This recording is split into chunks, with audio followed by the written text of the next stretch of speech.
Hey guys, it's KJ from the Scariest Movie Ever channel on YouTube, and I wanted to make a video about September 2015. There's a lot of eyes on September 2015. There's a lot of really interesting things that are lining up for that particular time of this year. I've covered some of this in some other videos, and I've seen plenty of other people out there covering this subject as well. As you can see right here, before 9/11 happened, there were a lot of signals, there were a lot of hints, there were a lot of signs. Now, it wasn't until after 9/11 happened that people really started piecing this stuff together and realizing just how we'd been programmed for many years to kind of accept this or to be ready for it. Truly, this is one of the most fascinating examples of lesser magic, or Illuminati lesser magic, predictive programming, social engineering. And of course, right now, a lot of people keep seeing the dates 9/23, 9/24, but there's obviously a lot of things that people are seeing. There's a lot of signs in the media. It's very similar to what happened before 9/11 if we would have known to be looking for things like this, right? So once again, people are seeing this 9/23 date, 9/24 date showing up in a lot of things, specifically a lot of Illuminati entertainment, music videos, movies, television shows, etc. So this is why there's such a cause for concern. Now, at the same time, I see a lot of people losing it towards this stuff as well, like really just saying, hey, 9/23, 9/24, September, this is it, it's done, meteors coming, massive destruction. Some people are calling for the rapture, saying it's the rapture. And that's not to say that we can't get an idea that something may be coming or something may be happening sometime by following the signs and symbols, because symbols certainly are language. But to really push out the fear on this, yeah, this is it, guys, rapture time coming, Jesus is here, and your tidal wave's coming, it's over, move out of New York, whatever it is, man. I mean, sometimes people just push it too far, in my opinion. And the same thing in the comment sections. You can see tons of people already rolling their eyes and saying, okay, yeah, when 9/23, 9/24 comes and nothing happens, then what? You've seen a lot of this kind of stuff. Okay, we've seen this before. I'm not sure if you guys know Rick Clay. Unfortunately, we lost Rick Clay back in 2008. It'd be really interesting to see what it'd be like right now if Rick Clay were still alive, because he was an amazing researcher. He's somebody I looked up to back when I first started off many years ago in all this stuff. Trying to understand the signs and symbols, understanding Illuminati symbology and things like this. Rick Clay was really, really good with this stuff.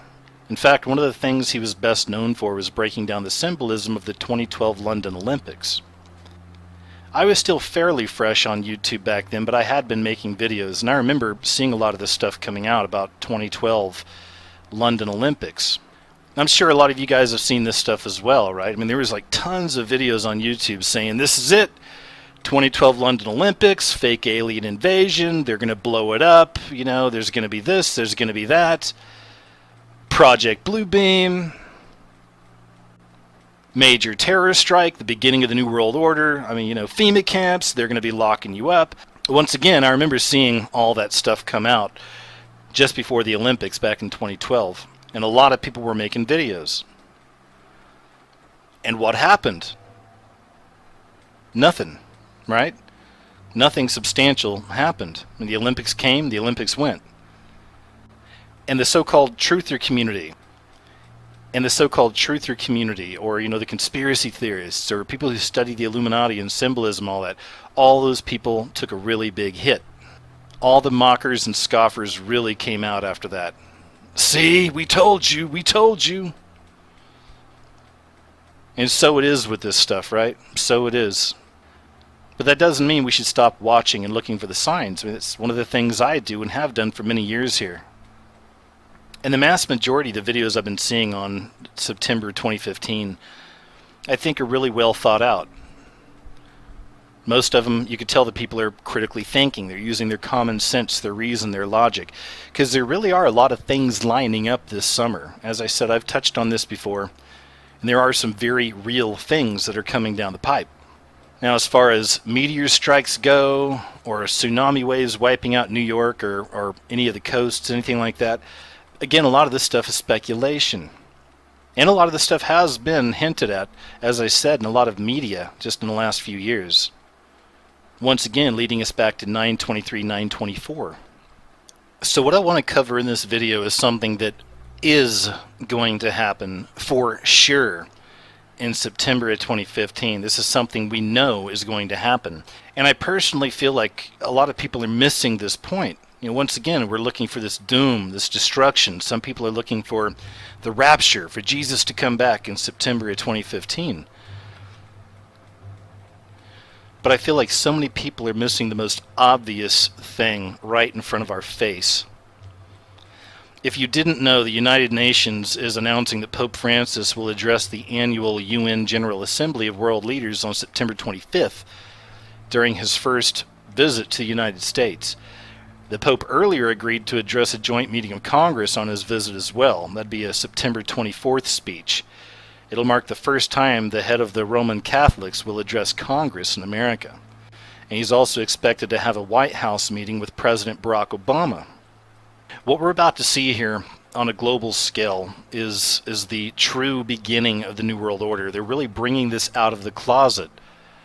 They're talking openly about the New World Order, the one world system. And again, I mean, just, a few years ago, back when I first started doing videos on YouTube, people were rolling their eyes constantly about this New World Order. Okay, one world religion, Antichrist, and all this stuff, right? But guys, just in the last few years since I've been on YouTube, it's just becoming so obvious. I mean, there's no denying it that this is what's on the way.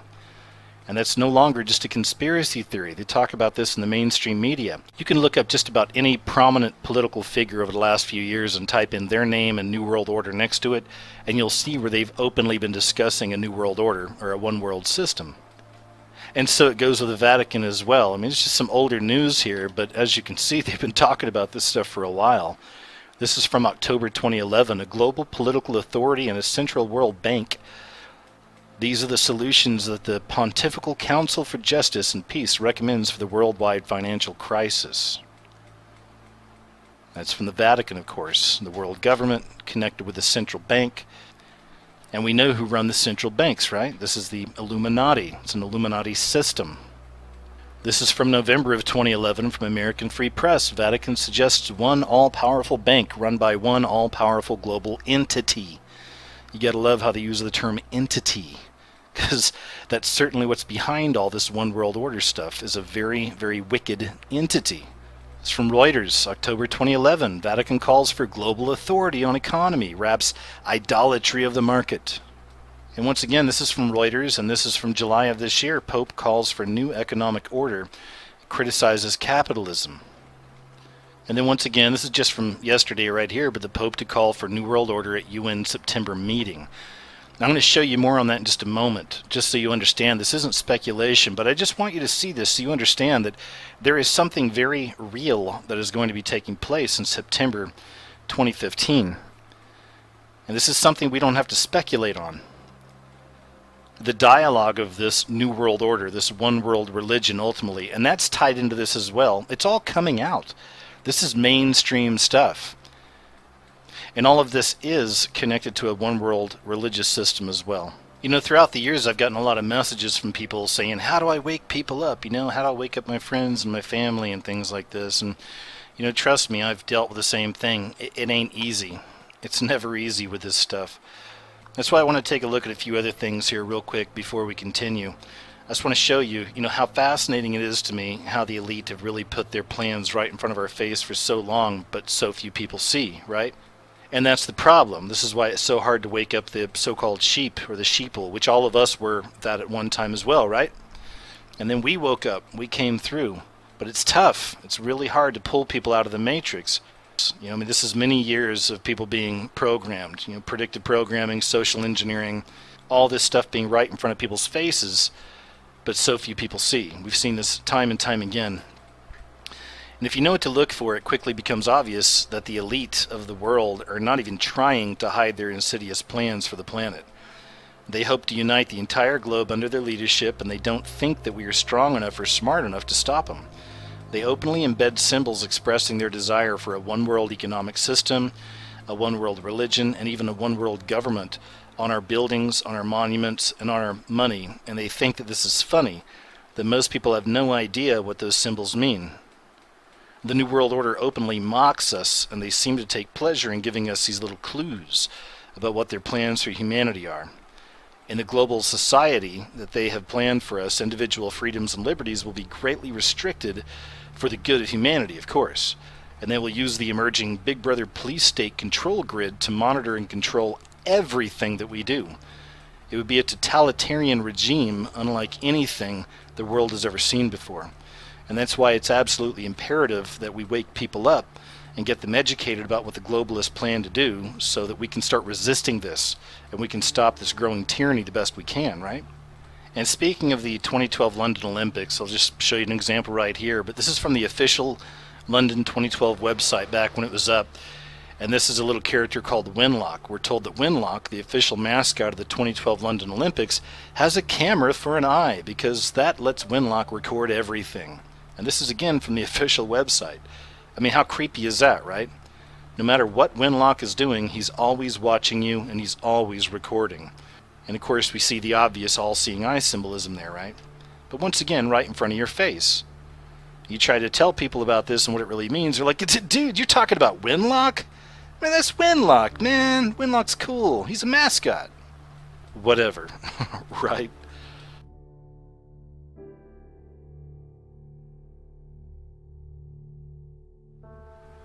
Another prime example of them putting their plans right in front of our face is the Denver International Airport murals.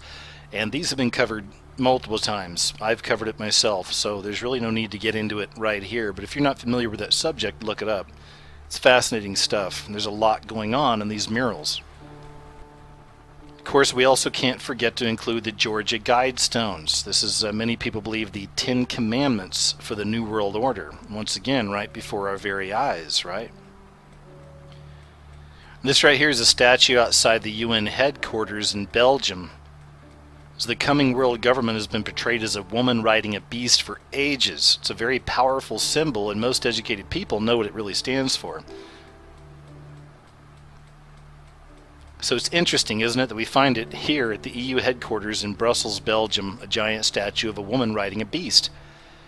The woman is supposed to represent the pagan goddess Europa, many people believe, and the beast is supposed to represent the pagan god Zeus. The pagan god Zeus is commonly associated with the entity known as Lucifer, or Satan. In the end, Europa, Europe, will be proudly riding high as a partner in the world system that has been established by Lucifer. We also find the same symbolism showing up in European money. This is a picture right here of a €2 coin minted for Greece that has the same symbology of a woman riding the beast. Now here's another great example of how the Illuminati put their plans right in front of our face. And this is Katy Perry, the woman riding the beast, and this is at the Super Bowl halftime show. And it doesn't just pertain to the Super Bowl. I mean, this is becoming very common. We're finding this in all kinds of awards shows now. Every year, it seems like there's always some kind of weird symbolic ritual taking place on stage right in front of our face, right? But this also goes back to another interpretation of the woman riding the beast. We know, many of us know, that this is also biblical. And he carried me away in the spirit into a wilderness, and I saw a woman sitting on a scarlet beast which was full of blasphemous names, and it had 7 heads and 10 horns. The woman was arrayed in purple and scarlet, and bedecked with golden jewels and pearls, holding in her hand a golden cup full of abominations and impurities of her fornication. And on her forehead was written a name of mystery, Babylon the Great, mother of harlots and of earth's abominations.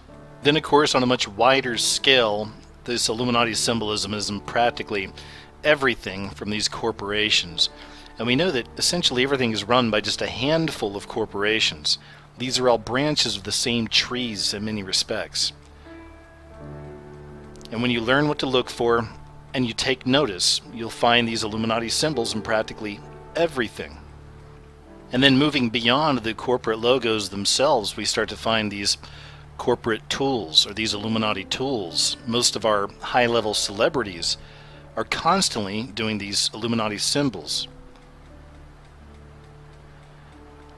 And all of these celebrities that so many people worship throughout their entire lives have completely and totally sold out to the satanic system. And this is why we're constantly seeing them paying their respects, showing the signs, showing the symbols. And it's never just one, it's never just two, it's throughout all of their work. We're constantly seeing this in music videos and movies and TV shows. So no wonder it's so hard to wake people up, right? Because we've been birthed into this system and bathed in this symbolism since we were babes. So once again, I know it's tough to show this to people and explain it to people when they've been bathed in this. They idolize these things. They idolize these people. So anyway, I wanted to cover a little bit of this right here and just show you that I understand how hard it is to explain this stuff to people. And I know how hard it is to break people out of these molds, you know? I mean, I get that.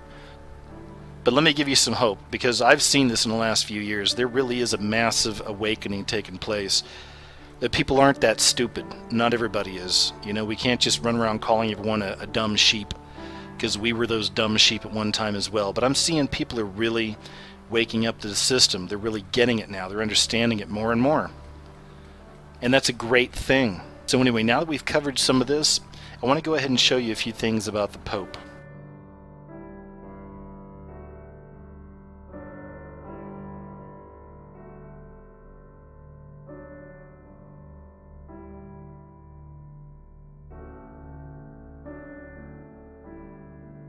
People believe that Pope Francis is the final pope. A lot of this goes back to the prophecy of Father Malachi Martin.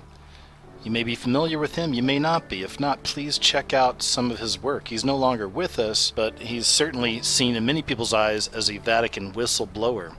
I'll just read a little bit here, but Father Martin stated in his last book, Windswept House, and this is all about Satanism in the Vatican, okay, that a black magic ceremony had been performed in Rome and South Carolina simultaneously on June 29, 1963. The notes of interest on South Carolina, it became the home of Freemasonry in America, the state of origin for the Civil War, and also has a St. Peter's in Columbia. This ceremony was to enthrone Satan, and what is of interest here is that Father Martin stated that the enthronement was unable to occur sometime within 50 years of the ceremony, and that would mean that no later than June 29, 2013, Satan would be invited to assume the papal throne. This prophecy seems to come very near to correlation with the prophecy of St. Malachi. Malachi, a Catholic priest serving in the 11th century, reportedly made a long series of predictions concerning future popes. According to his prediction, only one pope will take office following the current Pope Benedict. This pope would be known as Peter the Roman and will serve during the reign of the Antichrist. Are these prophecies true? We don't have long to wait. And this article was written just a few years ago, so the time is now, and many people believe that the current pope is the final pope, quite possibly the false prophet. And this is just a little something I wanted to read that Malachi Martin wrote, but I think it's very interesting. And once again, you should definitely research him if you're interested in the satanic connection to the Vatican and what they're really doing there and looking into black masses and things like this. But he says, suddenly it became unarguable that now during this papacy, the Roman Catholic organization carried a permanent presence of clerics who worshipped Satan and liked it, of bishops and priests who sodomized boys and each other, of nuns who performed the black rites of Wicca and who lived in lesbian relationships. Every day, including Sundays and holy days, acts of heresy and blasphemy and outrage and indifference were committed and permitted at holy altars by men who had been called to be priests. Sacrilegious actions and rites were not only performed on Christ's altars, but had the connivance, or at least the tacit permission, of certain cardinals, archbishops, and bishops. In total number, they were a minority, anything from 1 to 10% of church personnel. And many occupied astoundingly high positions or rank. The facts that brought the Pope to a new level of suffering were mainly two: the systematic organizational links, the network, in other words, that had been established between certain clerical homosexual groups and Satanist covens, and the inordinate power and influence of that network. Now, how about this? And remember, this guy is considered some holy father, holy leader to millions of people all around the world. Pope Francis assures atheists, you don't have to believe in God to go to heaven. Now, I know that makes people feel good. I know a lot of people like to hear that. Oh, okay, well, in that case, and if that was the case, then why bother, right? Like, why bother believing Why bother trying to apply these principles to our lives and trying to lead good, godly lives, right? Why bother? I mean, basically he's saying it doesn't matter, right? There's also this weird stuff with male strippers and the popes. I mean, there's a story here, Pope blesses male stripper's parrot. It's funny because this one actually reminded me of something I'd seen on Ratzinger before. This here's from a Christmas celebration at the Vatican from 2010.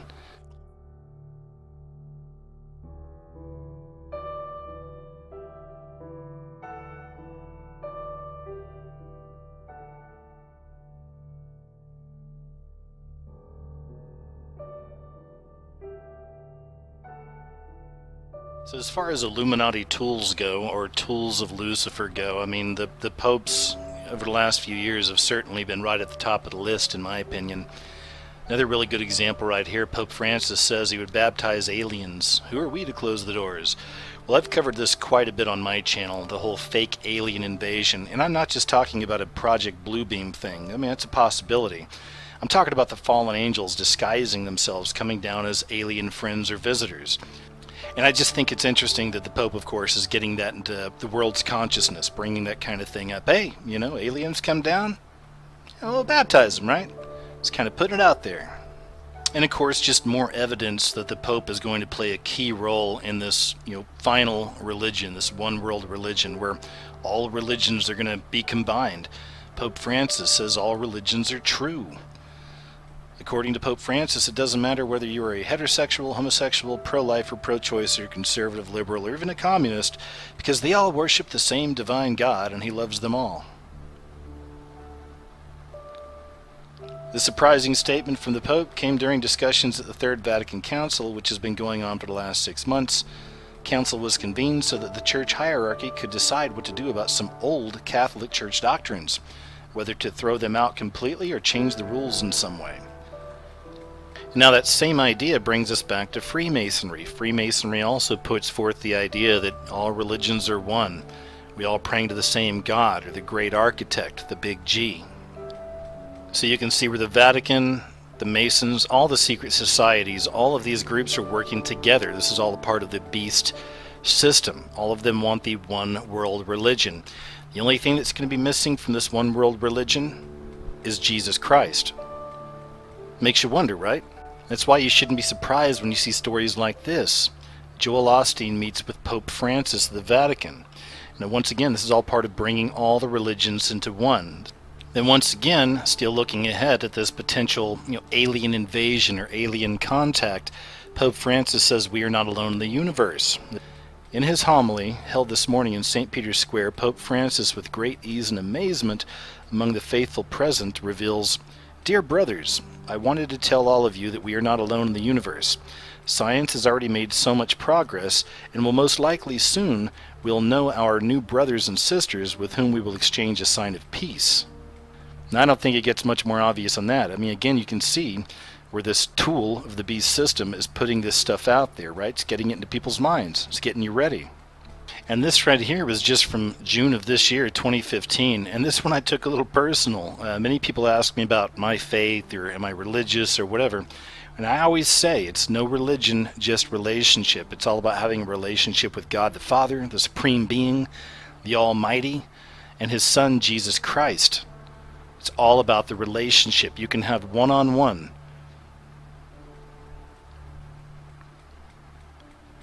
But of course, Pope Francis went as far as saying that having a personal relationship with Christ apart from the Catholic Church is, quote, dangerous.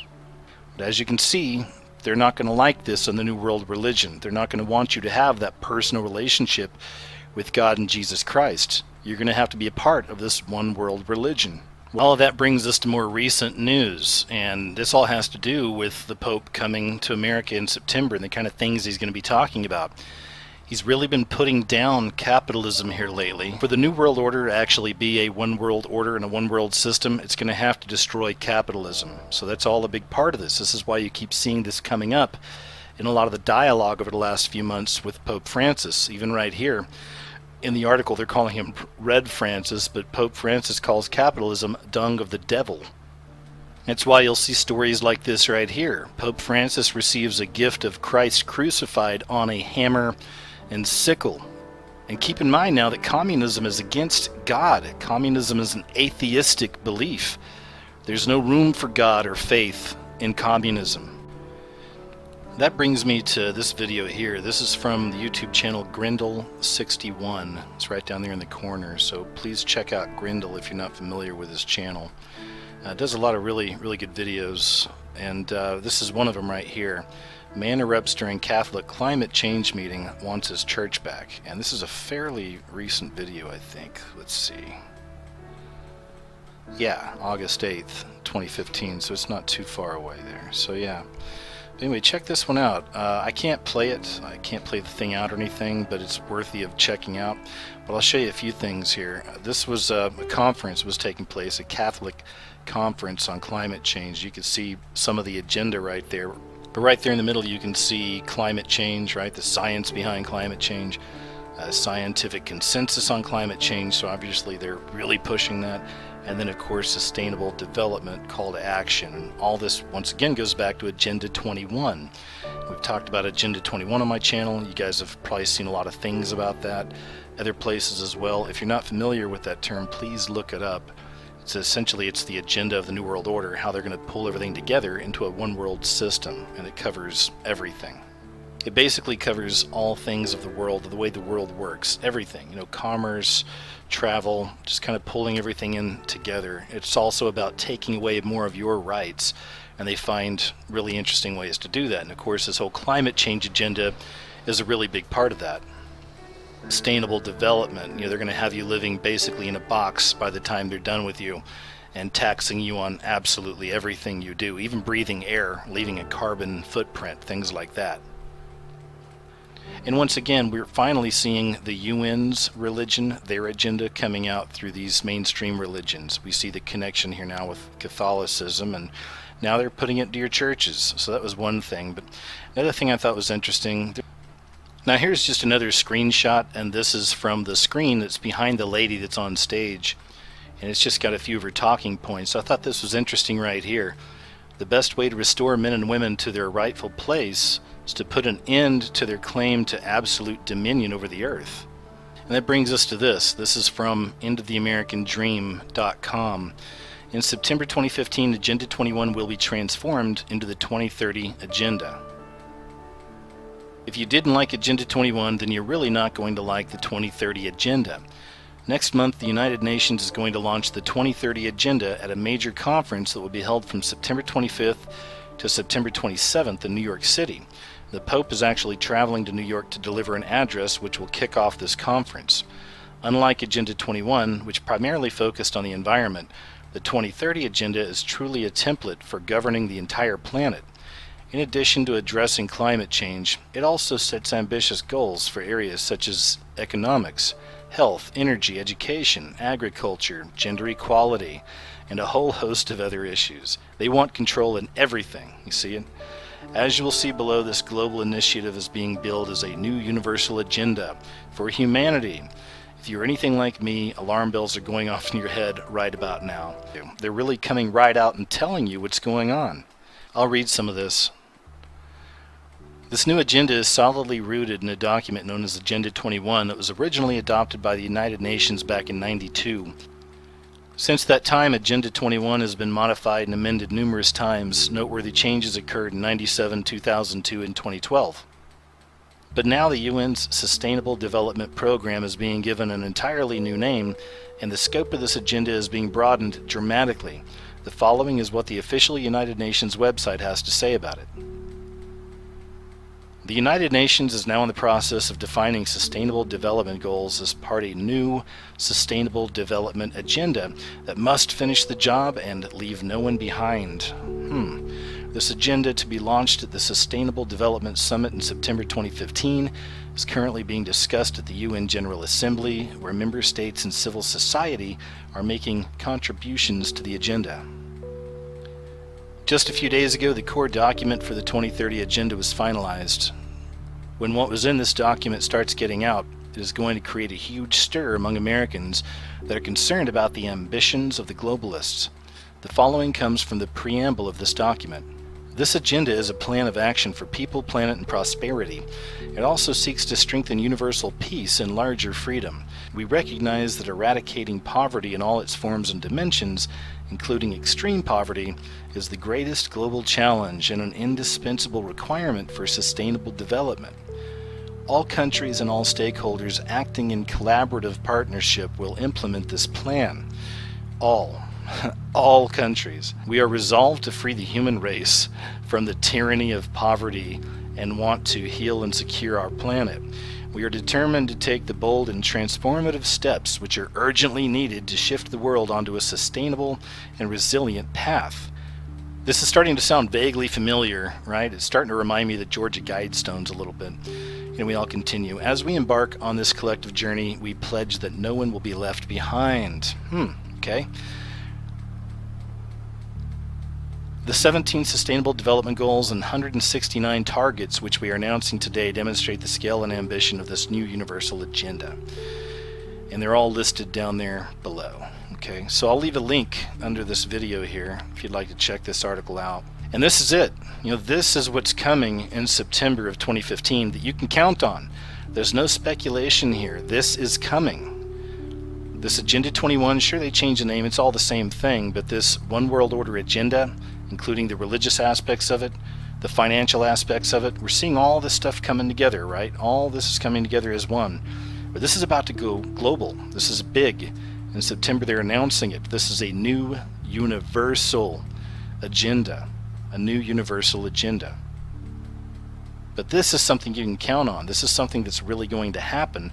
The question is, how much coverage will it get? Will people even talk about it? Once again, we know that Bohemian Grove is taking place out there, right? Those people in America have no clue about this, right? They don't even think about this stuff. So this may be another one of those things. And that'd be unfortunate because people need to know about this. Once again, it's becoming very obvious. They're going to continue with different events, all kinds of shootings, I'm sure. All this kind of stuff, all these distractions are still going to be happening. You're still going to get a lot of comic book movies coming out. It's going to be plenty of distractions there. A lot of sexy TV shows. I have no doubt about it. I have no doubt about that. They need to keep us fed with all these distractions. But not all of us are distracted. I know that some of you get it out there. So once again, this is it. In September, this is something you can count on, guys. The New World Order is truly right at the door. We're really, really getting close to this. And they're coming out more and more and just telling us, hey, we're here. This is what we're doing. It's a universal agenda. So stay awake, stay aware, and let people know what's going on out there. And thanks for checking out the video. And I'll talk to you later.